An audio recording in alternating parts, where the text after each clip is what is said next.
வணக்கம். ஏஐ கிட்ட இருந்து உங்களுக்கு கிடைக்கிற பதில்கள் சில சமயம் ரொம்ப சுமாரா, சும்மா கடமைக்கு சொல்ற மாதிரி இருக்கா? அப்போ இந்த பதிவு உங்களுக்கு தான். ஏஐயோட பதில்களை இன்னும் ஆழமாகவும் உண்மையிலேயே பயனுள்ளதாகவும் மாத்துறதுக்கு ஒரு சூப்பரான ஆனா ரொம்ப சிம்பிளான டெக்னிக்கை பத்தி தான் நாம இப்ப பார்க்க போறோம். வாங்க இதுக்குள்ள போலாம். நம்ம எல்லாருமே இதை அனுபவிச்சிருப்போம். ஏஐ கிட்ட ஒரு கிரியேட்டிவான கேள்வி கேட்டிருப்போம். ஆனா அது நமக்கு ரொம்ப பொதுமான சம்பந்தமே இல்லாத ஒரு பதில கொடுத்திருக்கோம். இந்த மாதிரி ஒரு ஃபீலிங் உங்களுக்கும் வந்திருக்கா?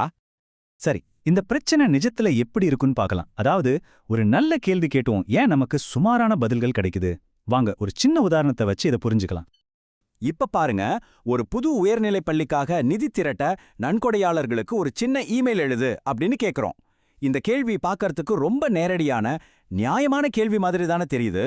இதுல என்ன தப்பு நடந்திருக்க முடியும்? ஆனா ஏஐ கொடுத்த பதில் இதுதான். இதுல இலக்கண பிழை எதுவுமே இல்ல, கரெக்ட் தான். ஆனா இத படிச்சா யாருக்காவது பணம் கொடுக்க தோணுமா? எந்த ஒரு உணர்ச்சியும் தனிப்பட்ட அக்கறையும் இல்லாம ஒரு மிஷின் எழுதுன மாதிரி இருக்கு. இத வச்சு ஒன்னும் பண்ண முடியாது இல்லையா? அப்ப இதை எப்படி சரி செய்யறது? நாம கேள்விய இன்னும் கஷ்டமாக்க தேவையில்ல, ஆனா கொஞ்சம் புத்திசாலித்தனமா கேட்கணும். இதுக்கு ஒரு சூப்பரான தீர்வு இருக்கு. அதுதான் செயின் ஆஃப் தாட், இல்லனா சங்கிலி சிந்தனை. அப்படின்னா என்னன்னு கேக்குறீங்களா? ரொம்ப சிம்பிள். ஏஐ நேரடியா பதில் சொல்லாம நீ எப்படி இந்த முடிவுக்கு வந்தேன்னு படிப்படியா சொல்லுன்னு கேக்குறோம். நாம ஸ்கூல்ல கணக்கு போடும்போது ஸ்டெப் பை ஸ்டெப்பா எழுதுவோம்ல, அதே மாதிரி தான்.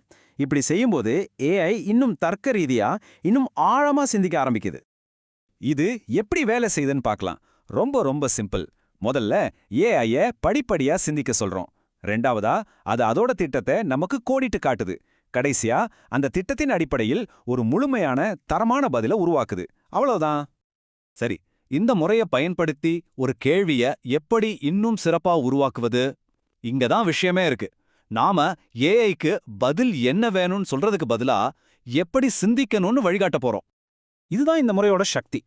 அந்த இமெயிலை எழுத ஆரம்பிக்கிறதுக்கு முன்னாடியே அதை அனுப்புறவர் யாரு, என்ன மாதிரியான தொனியில பேசணும், கடிதத்தோட அமைப்பு எப்படி இருக்கணும்னு எல்லாத்தையும் யோசிக்க வச்சுட்டு அதுக்கப்புறம் தான் இமெயிலே எழுத சொல்றோம். சரி, தியரி எல்லாம் போதும். இந்த சின்ன மாற்றம் எவ்வளோ பெரிய வித்தியாசத்தை உருவாக்குதுன்னு இப்ப நேரடியா பார்க்கலாம் வாங்க. இதுதான் இந்த டெக்னிக்கோட உண்மையான மேஜிக். இப்போ இந்த இரண்டு கேள்விகளையும் பாருங்க. இடது பக்கம் இருக்கிறது நம்மளோட முதல் சாதாரண கேள்வி. ஆனா வலது பக்கம் இருக்கிற கேள்வி ஏஐக்கு வெறும் வேலையை மட்டும் சொல்லல, அந்த வேலையை எப்படி செய்யணும்னு ஒரு முழு ப்ளூ பிரிண்டையே கொடுக்குது. இதோட விளைவு தான் உண்மையிலே ஆச்சரியமானது. பாத்தீங்களா வித்தியாசத்தை? எங்க இந்த ரோபோ மாதிரி இருந்த பதில், எங்க இந்த மனசை தொடுற மாதிரி இருக்கிற இமெயில். இப்போ இதுல ஒரு தனிப்பட்ட அக்கறை இருக்கு, ஒரு கதை இருக்கு. இதுதான் அந்த டெக்னிக்கோட உண்மையான சக்தி.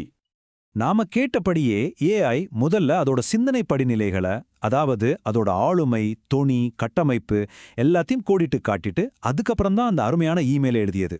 ஒரு வகையில அது நம்மகிட்ட அதோட ஹோம்ஒர்க்கையே காமிச்சிருக்கு. அப்போ இதிலிருந்து நாம எடுத்துக்க வேண்டிய முக்கியமான பாடம் என்ன? இனிமேல் இந்த சங்கிலி சிந்தனை முறைய உங்களுடைய புதிய சூப்பர் பவரா நினைச்சுக்கோங்க.